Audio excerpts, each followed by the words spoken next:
I'm 75 years old. Most of your neighbors retired with less than you think. I remember sitting at my kitchen table, 64 years old, staring at my savings statement. It was about $300,000. And all I could feel was this cold, heavy shame, because every article I read, every show I watched, told me I needed $1 million, maybe $2. It felt like a final report card on my entire life, and the grade was a failure. I'd spent 40 years getting up in the dark, packing a lunch, coming home tired. I'd done what I was supposed to do.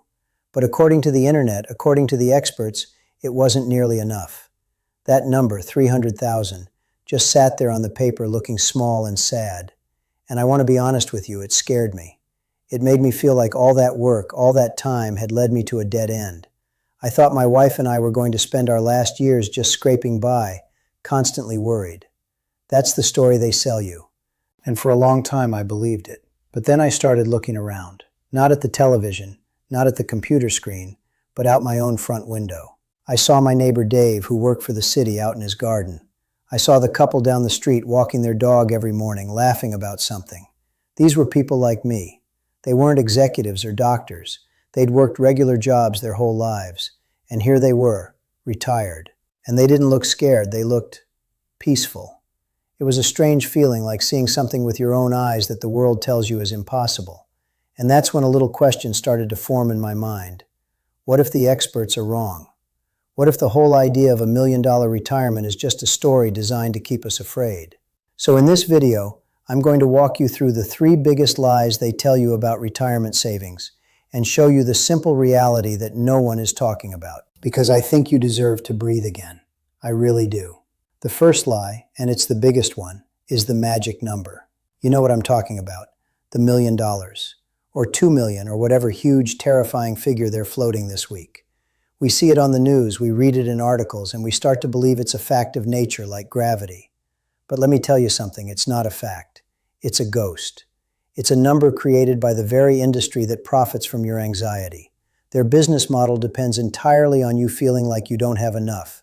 So you'll stay in the game longer, invest more, maybe take on risks you shouldn't, and pay them fees for decades. It's like going to a doctor who only has one prescription, a very expensive, lifelong medication.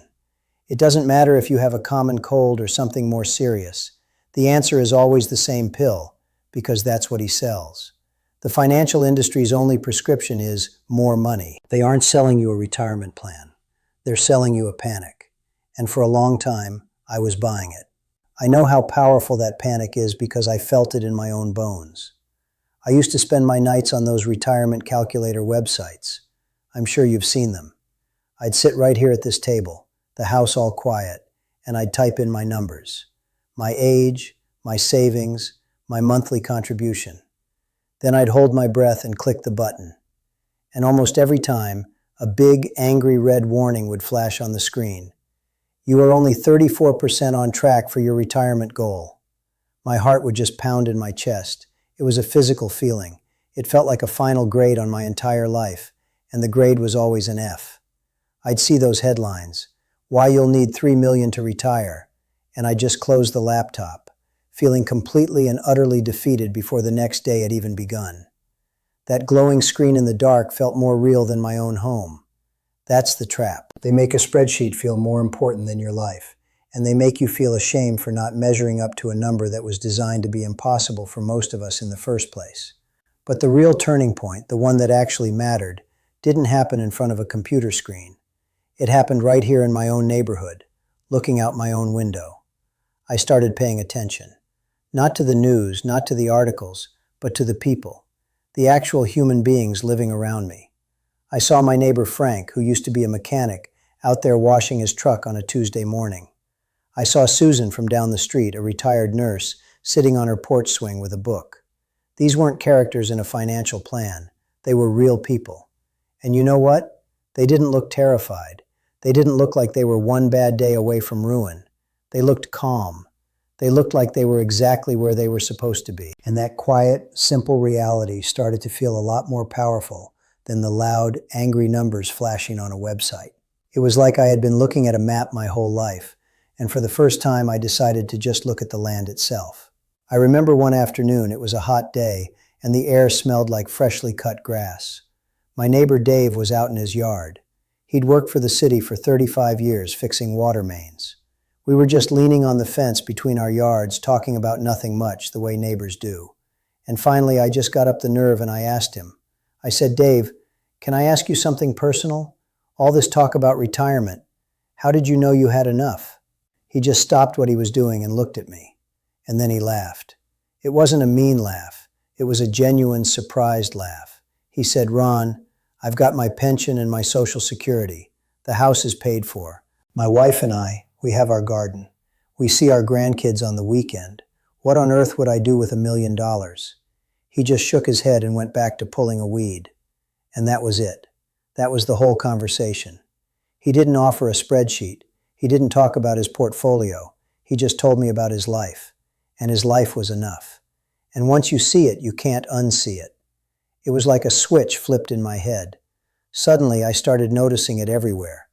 I'd go to the diner for breakfast and see the same group of retired guys sitting in the same booth, drinking coffee for 2 hours, solving the world's problems. They weren't talking about stock tickers. They were arguing about baseball. I'd see my friend from church, a guy who'd been a mailman his whole life, taking his little boat out on the lake on a Wednesday. I'd talk to women in my wife's book club who had been teachers and secretaries, and their lives were full of grandkids and volunteering and road trips to see national parks. None of these people were millionaires, I can promise you that. They were just regular people who had worked hard, paid their bills, and then decided at some point that they had done enough. They had earned their quiet mornings. They had earned their peace. And here's the real truth, the one they don't want you to know. The biggest lie isn't the number itself. The biggest lie is that they've convinced us to trust a spreadsheet more than we trust our own eyes. They've trained us to look at a calm, happy neighbor like Dave and think, well, he must be the exception, or he must be secretly drowning in debt. We've been conditioned to believe that the quiet, decent life we see all around us is a fantasy, and the real truth is the state of panic being sold to us on the evening news. They want you to believe that your community is fragile, that your neighbors are all one step away from disaster, because a country full of people who are afraid of their own reality is a country full of people who are very, very easy to sell things to. But what if the opposite is true? What if the panic is the fantasy and the quiet life is the reality? The second lie they tell you is a little harder to see because it's hidden inside the first one. It's the idea that the only solution to your retirement problem is to save more money. And I'm here to tell you that's just not true. For most of my life, I believed my paycheck was the money they gave me in exchange for my time and my skill. I thought it was a measure of my value. It took me until I was 64 years old to finally understand the truth of it. My paycheck wasn't a payment for my work. It was a refund. It was a reimbursement for all the hidden costs of just having that job in the first place. Think about it for a second. The gasoline for the commute, maybe even the cost of a second car, the clothes you have to buy to look professional, the quick, expensive lunches you grab because you were too tired in the morning to pack one, the little weekend trips or dinners out you take just to de-stress from the week. When you start adding all that up, you realize a huge portion of your salary isn't actually for you to live on. It's just the money you need to keep funding the very machine that's wearing you down. And you know, that's just the cost you can measure in dollars. The real cost is the one that never shows up on a bank statement.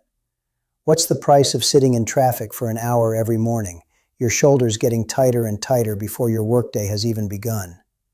What does it cost to come home so mentally exhausted that you can't even fully listen to what your spouse is telling you about their day? The whole system is like a long-distance race where the organizers are constantly telling you that you need more and more expensive energy drinks to get to the finish line. They want you focused on getting more fuel, on earning more, on getting a raise. Because as long as you're completely focused on the income side of the equation, you never stop to look at the other side. You never stop to question the race itself. They want you to focus on the size of your paycheck, not the cost of your chains. Your salary wasn't paying for your life. It was just paying for your exhaustion. Now, I know this can be a hard thing to hear. And if you're sitting there right now thinking about your own job, your own paycheck, please understand this. It is not your fault that you think this way. It's not a personal failure. We are all taught this from the time we're kids. We're trained to measure our success by our job title and our salary. We're taught that being a responsible adult means bringing home more money, not bringing home more of yourself to your family. It's a very clever trap when you think about it, because if they can convince you that the problem is always that you don't earn enough, you'll spend your entire life chasing a bigger number on a paycheck. You'll never stop to ask if the game itself is the problem. The real secret to retirement isn't about hitting some magic number. It's about systematically and deliberately dismantling the costs of the life you're trying to escape. Freedom isn't something you buy at the end. It's something you uncover. So what does this life actually look like? The one on the other side of the noise. Let me just tell you about my morning. I woke up when the sun came through the window, not when an alarm clock screamed at me. I walked into the kitchen and I could smell the coffee already brewing because my wife got up a few minutes before I did. I poured a cup, the good stuff, and sat on the back porch, and I just listened. The world is full of sounds when you're not in a hurry. Birds I couldn't name, the wind moving through the big oak tree in the yard. There was no schedule, no meeting to get to, no traffic to fight. The biggest decision I had to make before 9 in the morning was whether to have toast or oatmeal for breakfast. And you know what? That felt like the most important decision in the world, because it was mine. It was my time, my morning. It was as simple as that. There was nothing to optimize, nothing to rush through. There was just the living of it. For 40 years, I was convinced that being rich meant having a certain number in a bank account, a number that was always supposed to be bigger next year than it was this year. I thought it meant a bigger house, a newer car, the kind of vacations you see in magazines. That is the picture they work so hard to sell you, day in and day out. But I'm sitting here on my porch with a cup of coffee that cost maybe 80 cents to make, and I can tell you I feel wealthier now than I ever did when I was earning a steady paycheck. It's just a different kind of wealth. It's the wealth of time. It's the richness of a quiet mind. It's the profound luxury of not having to prove your worth to anyone, every single day, just to keep your spot. The whole world is built to scream at you that you need more to be happy. But what I finally learned is that more was just noise. It was a constant distraction from the real thing. The good stuff, the things that actually make a life feel whole. They don't cost much at all. And I have to be honest with you, this feeling doesn't just arrive on a Tuesday. It takes some getting used to. For the first few months after I stopped working, I felt a little lost. I'd wake up with that old jolt of anxiety, that feeling in my stomach that I was late for something. I'd wander around the house, feeling like I was supposed to be doing something productive, something useful.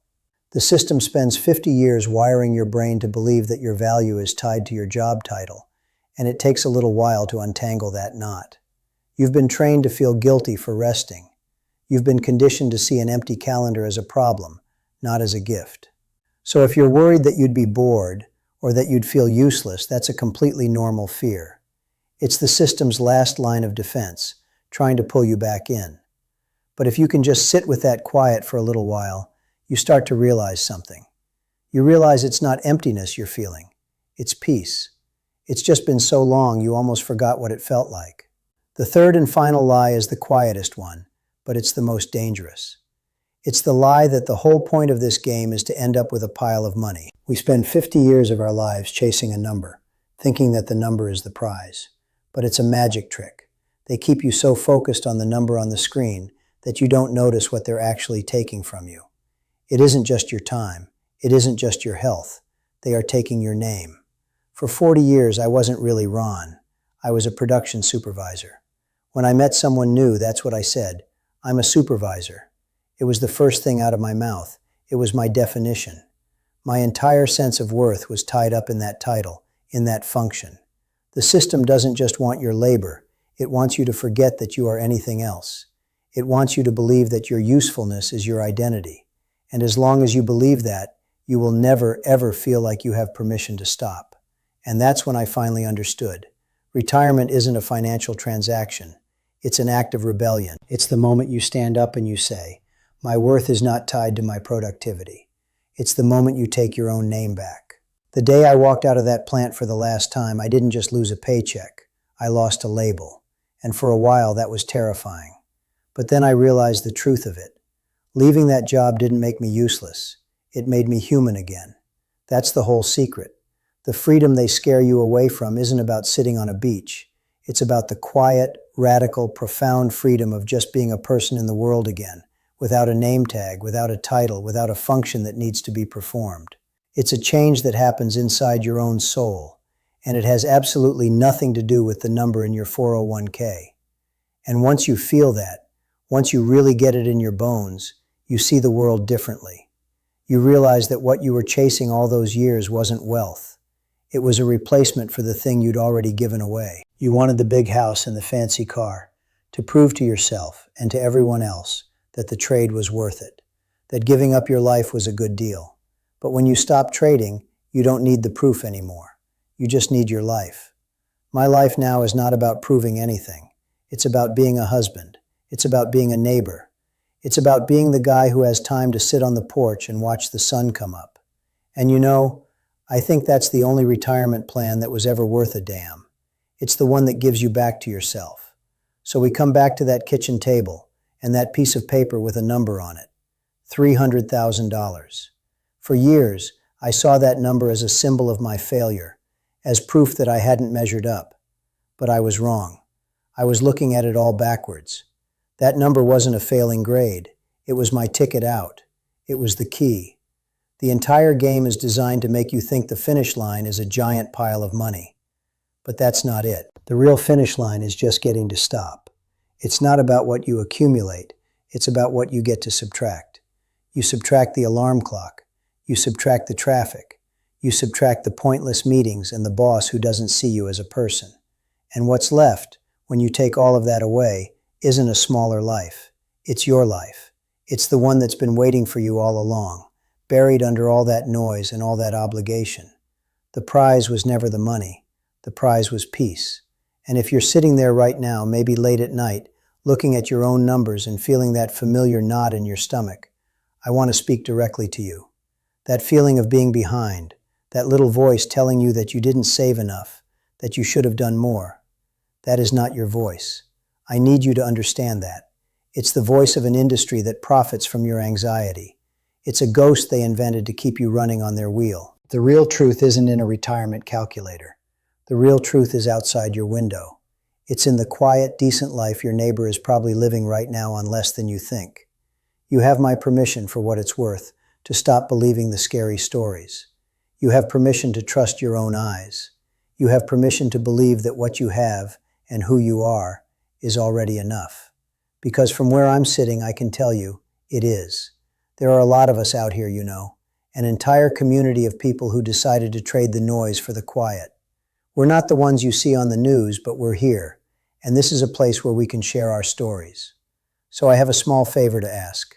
Down in the comments, share just one simple thing you're looking forward to when your time is finally your own again.